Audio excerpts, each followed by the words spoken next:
Welcome to the second week of Advent. I would like to share some thoughts about the greatest man born of woman, as Jesus says of him. It is none other than John the Baptist, the prophet who is the bridge connecting the Old and the New Testament. And what an entrance he makes. His dress is strange.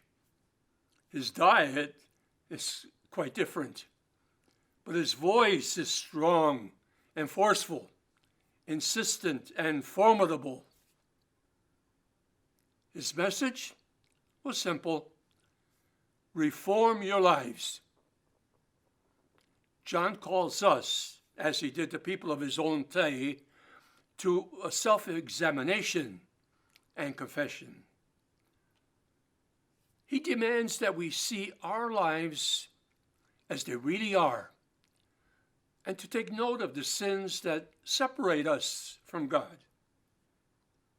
He also wants us to see whether we have had a part in causing our world to be so broken.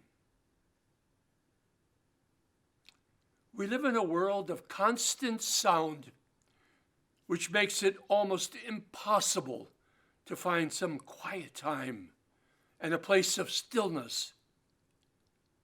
So we find it difficult to hear what God says to us. But almost from the beginning of time, God spoke to us loud and clear through special people like the prophets. Then all of a sudden, without explanation, it stopped. The people didn't hear from the Lord anymore. And God's silence lasted for about 400 years, up until the time when Jesus was born. There wasn't a prophet around to bring God's message until the time of John the Baptist. It was John's voice that broke the silence. Almost from the beginning of human history, people have dreamed of a better world. A world without war. A world where people of all colors and creeds could live together in peace.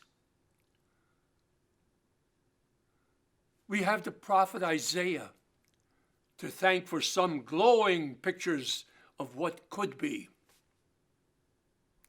He said, there will be an abundance of food, and the poor and the needy will be rescued and cared for.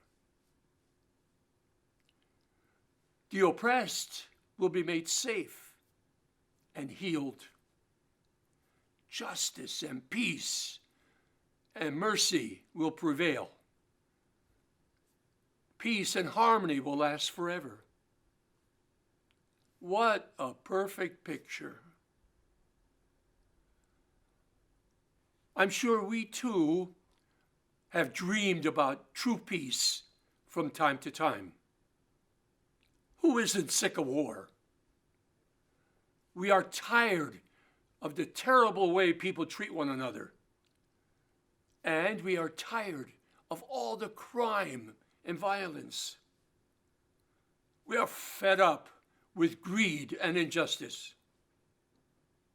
We long for a world of peace, where people and nations settle differences through cooperation instead of conflict. Do we believe peace will ever come? Sadly, so many of us have stopped believing that such a world is even possible, and we are deeply discouraged. But even though we still believe in the possibility of a better world, we feel helpless to do anything about it. The problems are too big and way out of control. we really need to listen to John the Baptist. He offers us hope and assures us once again that the reign of God is here.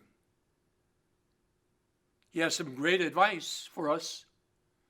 Reform your lives, he tells us. If we work hard on this, we can and will become better people, and that will bring about a better world.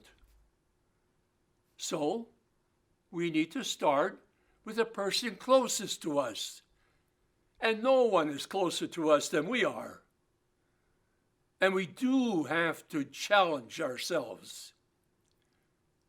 It would be hypocritical of us to presume that we can change the world unless we are willing to change our own lives. God is not going to hand us a better world on a silver platter. The only way we will ever get a better world is for you and me to become better people. Ultimately, it all comes down to this. We have to start with ourselves. So if we truly want a better world, then we must build it out of better people.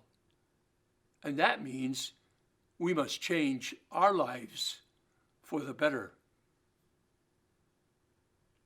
God bless you and your loved ones.